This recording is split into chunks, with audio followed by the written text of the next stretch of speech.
केरळनंतर आता आपल्या लाडक्या महाराष्ट्रातही मान्सूनने धमाकेदार एंट्री केली आहे। कोकणातील रत्नागिरी आणि सिंधुदुर्गात मुसळधार पाऊस सुरू झाला असून उकाड्यानं हैराण झालेल्या शेतकऱ्यांना आणि सर्वसामान्य नागरिकांना मोठा दिलासा मिळालाय। पण थांबा, आनंद व्यक्त करतानाच हवामान विभागानं एक मोठी आणि अत्यंत महत्त्वाची चेतावणी दिली आहे। हा मान्सून आता वेगाने मुंबई, पुणे आणि नाशिकच्या दिशेने सरकतोय आणि याच पार्श्वभूमीवर राज्यातील तब्बल 25 जिल्ह्यांना येलो अलर्ट जारी करण्यात आलेला आहे। जून महिन्याच्या या सुरुवातीच्या काळात वादळी वाऱ्यासह मुसळधार पाऊस आणि विजांचा कडकडाट होण्याची दाट शक्यता आहे।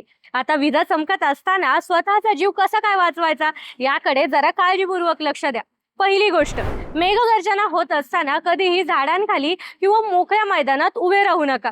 तातडीने पक्क्या आणि सुरक्षित इमारतीचा आश्रय घ्या। दुसरी गोष्ट, जर तुम्ही मोकळ्या जागेत अडकलात आणि जवळ कोणतीही सुरक्षित जागा नसेल तर लगेच गुडघ्यावर बसा।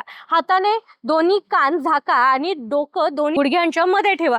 जमिनीशी कमीत कमी संपर्क ठेवा।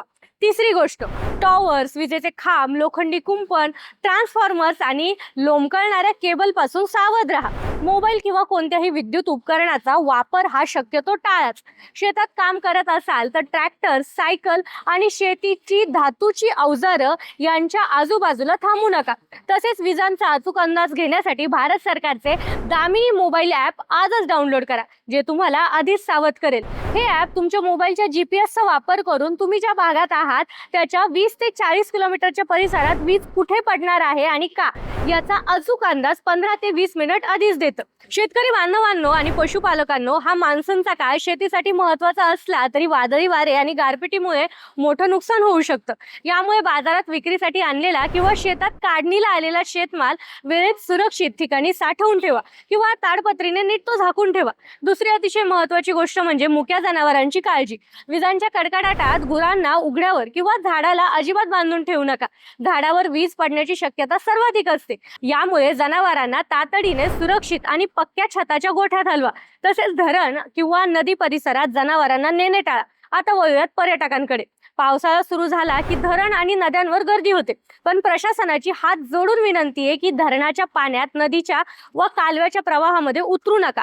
अनेक जण धोकादायक ठिकाणी उभे राहून सेल्फी काढण्याचा जीव घेणं स्टंट करतात। हा स्टंट तुमच्या जीवावर बेतू शकतो। वादळी वाऱ्यामुळे रस्त्यावरील मोठे जाहिरात फलक म्हणजे होर्डिंग्स कोसळून दुर्घटना होऊ शकतात। यामुळे वादळ पावसाच्या वेळी त्यांच्या आजूबाजूला पूर्णपणे येणं टाळाच।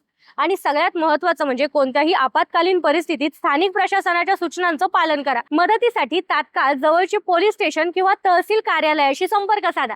तसेच जिल्हा नियंत्रण कक्षाच्या 0241 23 23 84 4 किंवा 0241 23 56 94 0 या क्रमांकावर किंवा 112 आणि 1077 या टोल फ्री हेल्पलाईनवर आत्ताच संपर्क साधा।